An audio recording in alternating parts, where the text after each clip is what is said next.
बच्चों, आपके सामने प्रश्न संग्रह 6.2 का दूसरा सवाल नज़र आ रहा है। श्री करतार सिंह, जिनकी उम्र है 48 वर्ष, वो एक प्राइवेट कंपनी में नौकरी करते हैं। यात्रा भत्ता छोड़कर जो एक तरह का भत्ता होता है जो सैलरी के साथ प्राप्त होता है, यात्रा भत्ता छोड़कर उनका मासिक वेतन जो है वो है 42,000 रुपये। कितना है? 42,000 रुपये हर महीना। तो वे भविष्य निर्वाह निधि खाते में हर महीने 3,000 रुपये जमा करते हैं और 15,000 रुपयों का राष्ट्रीय बचत प्रमाण पत्र लिया है। 12,000 रुपये प्रधानमंत्री सहायता कोष में दान दिया है। तो इस तरह से उन्होंने दान भी दिया है। तो उनके आयकर की हमें करनी है गणना। तो भविष्य निर्वाह निधि में प्रति वर्ष वो कितना जमा कर रहे हैं बच्चों? 3,000 रुपये जमा कर रहे हैं। एक्चुअली हमें करना क्या है, हमें कुल हिसाब यहाँ पर लगाना है। ठीक है, जैसे कि 42,000 रुपये जो हैं वो एक महीने में कमाते हैं। कौन? करतार सिंह एक महीने में 42,000 रुपये कमाते हैं। तो अगर हम पूरे साल का, क्योंकि जब भी आयकर निर्धारित होता है ना बच्चों, तो साल भर की जो आय रहती है उस पर टैक्स जो है वो अप्लाई होता है। तो इसके लिए हमें वार्षिक आय निकालना बहुत ज़रूरी है। अगर 42,000 रुपये महीना करतार सिंह जी के आय है तो 12 महीने, क्योंकि साल में होते हैं 12 महीने, तो 12 महीने में कुल वार्षिक आय कितनी होगी, इसे कैलकुलेट करने के लिए हमें 42,000 में 12 का गुणा करना होता है, जिससे हमें 5,04,000 रुपये इतना प्राप्त होता है। ठीक है, तो ये टोटल इनकम है साल भर की करतार सिंह जी की। अब ये तो हो गई बात इनकम की। अब हमें देखना है कि वो खर्च कितना कर रहे हैं और कहाँ कहाँ खर्च कर रहे हैं। तो सबसे पहला खर्च जो करतार सिंह जी के लिए बताया गया है कि वो भविष्य निर्वाह निधि में 3,000 रुपये हर महीने यानी प्रति माह जमा करते हैं। क्योंकि वो एक महीने में 3,000 रुपये जमा करते हैं और हम यहाँ पर साल भर के अमाउंट की बात कर रहे हैं, तो हमें साल भर में भविष्य निर्वाह निधि में टोटल कितना जमा हो रहा है वो कैलकुलेट करना होगा। इसीलिए हमें 3,000 में भी 12 का गुणा करके भविष्य निर्वाह निधि में लगने वाला अमाउंट कैलकुलेट करना होगा। तो जब आप 3,000 में 12 का गुणा करोगे तो आपको मिलेगा 36,000 रुपीज़, यानी कि 36,000 रुपये। ये हो गया पहला खर्च करतार सिंह जी का पहला क्या खर्च हो रहा है इनकम में से? भविष्य निर्वाह निधि में लगने वाला 36,000 रुपये। अब देखिए यहाँ पर खर्च भी हम मेंशन करेंगे। ये तो हो गई आय, कितनी? 5,04,000 रुपये उनकी आय हो गई। पहला खर्च जो है भविष्य निर्वाह निधि में जो जमा हो रहा है 36,000 रुपये। अगला खर्च वो क्या कर रहे हैं? 15,000 रुपये का उन्होंने राष्ट्रीय बचत प्रमाण पत्र लिया हुआ है। तो राष्ट्रीय बचत प्रमाण पत्र 15,000 रुपये, तो देखिए ये एक दूसरा खर्च है जो उनकी तरफ से हो रहा है। इसके अलावा तीसरा खर्च ये है कि 12,000 रुपये वो प्रधानमंत्री सहायता कोष में दान दे रहे हैं। तो 12,000 एक और खर्च हो गया इनका। तो इस तरह से कुल खर्च ये तीनों मिलाकर होगा। कौन तीनों मिलाकर? 36,000, 15,000 और 12,000। ये तीनों करतार सिंह जी के द्वारा खर्च हो रहा है। और इनकम कितनी हो रही है?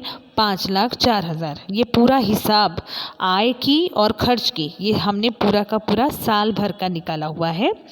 प्रति माह अगर कोई डिटेल दी गई हो तो आपको साल भर के हिसाब से कैलकुलेट करनी होगी। ये आपको हर सवाल में करना है। अब इसके बाद खर्च होने के बाद उनके पास इनकम बच कितनी रही है ये हमें देखना है। जब आप 36,000 खर्च जो वैल्यू है, खर्च वाली वैल्यू, यानी कि 36,000, 15,000 और 12,000, जब आप तीनों को जोड़ेंगे तो ये आपको मालूम पड़ेगा कुल खर्च जब आप जोड़ेंगे तो हमें पता चलता है कि 63,000 रुपये करतार सिंह जी ने क्या कर दिए? खर्च कर दिए। तो अब हम टोटल इनकम में से टोटल खर्च को घटा देंगे, यानी कि 5,04,000 में से 63,000 को घटा देंगे, जिससे हमें क्या प्राप्त होगा? 4,41,000 रुपये। इतना प्राप्त होता है। अब आपको पता है ना टैक्स किस पर लगेगा, इसी 4,41,000 रुपयों पर टैक्स लगने वाला है। हाँ, तो 5,04,000 में से 63,000 खर्च हो जाने के बाद उनके पास बच कितना रहा है, 4,41,000। तो बच्चों ये याद रखना, टोटल जो खर्च हो जाने के बाद जो वैल्यू बचती है, अब टैक्स भी उसी वैल्यू पर लगने वाला है। ठीक है, पूरा 5,04,000 रुपये पे टैक्स नहीं लगता है, जो बची हुई वैल्यू है 4,41,000 उस पर टैक्स लगेगा। अब हमें इनके लिए सारणी चेकआउट करनी पड़ेगी कि कितने प्रतिशत का टैक्स लगेगा और उन्हें कौन कौन से उपकर देने पड़ते हैं। तो हम उसके लिए सबसे पहले क्या देखते हैं, सारणी। देखिए सारणी इधर है, ये 60 वर्ष आयु तक के व्यक्तियों के लिए ये सारणी यहाँ पर मेंशन है आपके सामने। इस सारणी में क्या है, क्योंकि करतार सिंह जी की आयु 48 वर्ष है तो डेफिनेटली ये सारणी उन पर अप्लाई हो रही है। अब जब हमने घटाया तो घटाने के बाद हमें करतार सिंह की जो अमाउंट की वैल्यू है वो कितनी प्राप्त हुई है, हमें प्राप्त हुई थी 4,41,000 रुपये। यानी कि उनके ऊपर जो टैक्सेशन जो लगने वाला है वो इस रेंज के हिसाब से लगने वाला है ना। 2.5 लाख से 5 लाख के बीच में 4,41,000 आता है, यानी कि उनके ऊपर ये जो लाइन में आपको टैक्स की डिटेल बताई गई है, ये रूल उन पर अप्लाई होगा, करतार सिंह के इनकम पर अप्लाई होगा, है ना। तो यहाँ पर देखिए आयकर कितना लग रहा है बच्चों, 5% लग रहा है। उसी 4,41,000 का 5% टैक्स उनको चुकाना पड़ेगा। फिर उसके अलावा और क्या क्या चुकाना पड़ेगा, शिक्षा उपकर भी चुकाना पड़ेगा, माध्यमिक एवं उच्च शिक्षा उपकर भी चुकाना होगा।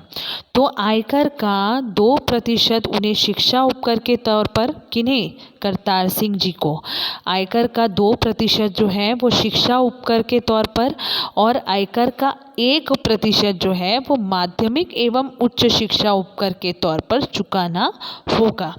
ठीक है, तो ये 3 चीज़ें हमें कैलकुलेट करनी है।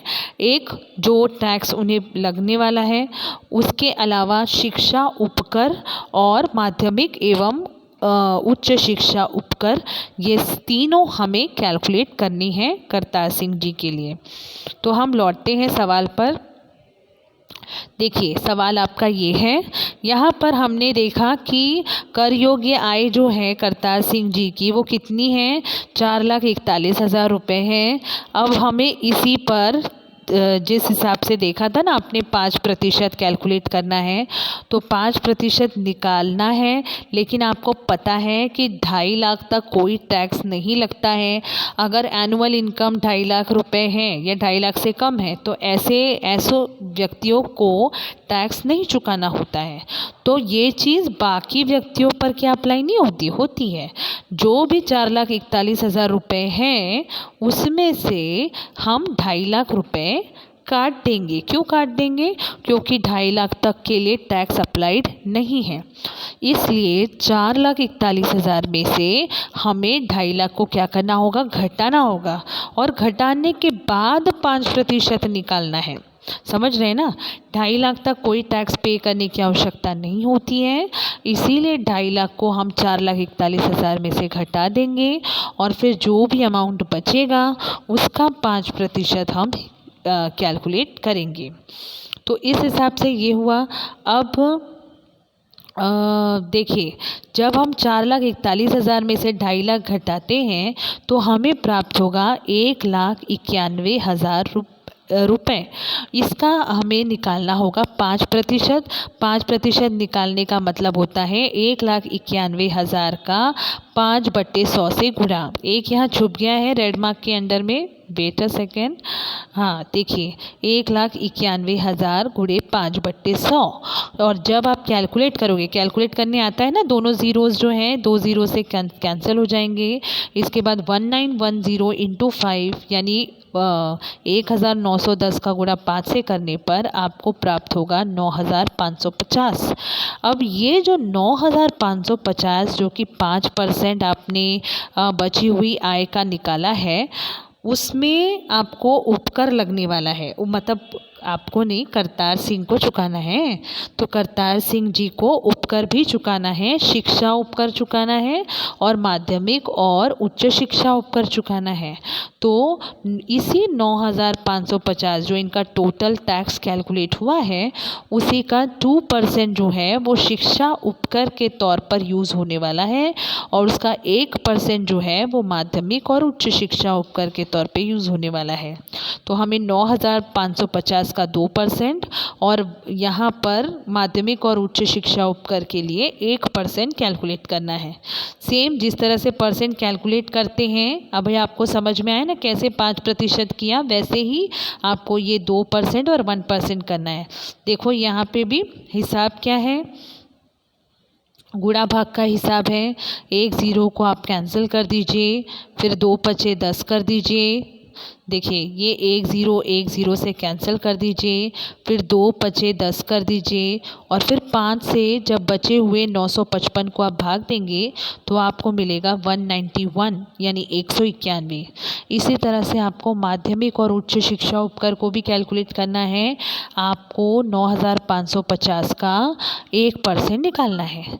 जब भी आप 1% निकालेंगे आपको मिलेगा 95.50। इतने रुपए माध्यमिक और उच्च शिक्षा उपकर के तौर पे यूज़ होंगे। ठीक है, अब टोटल कितना टैक्स चुकाना पड़ेगा करतार सिंह जी को? तो हमने जो 5% निकाला ये, फिर 191 रुपीज़ निकाला ये जो शिक्षा उपकर के तौर पे जा रहा है, माध्यमिक उच्च शिक्षा उपकर के तौर पे जो जा रहा है 95 रुपीज़ एंड 50 पैसे। ये सारा का सारा अमाउंट जो है वो जुड़ेगा और जुड़ने के बाद देखिए टोटल टैक्स जो करतार सिंह को चुकाना पड़ रहा है वो है 9,836.50 यानी कि 9,836.50 रुपीज़। इतना रुपीज़ चुकाना है। तो आपको लास्ट में स्टेटमेंट लिखना है, करतार सिंह को कुल 9,836.50 आयकर चुकाना पड़ेगा। ठीक है ना?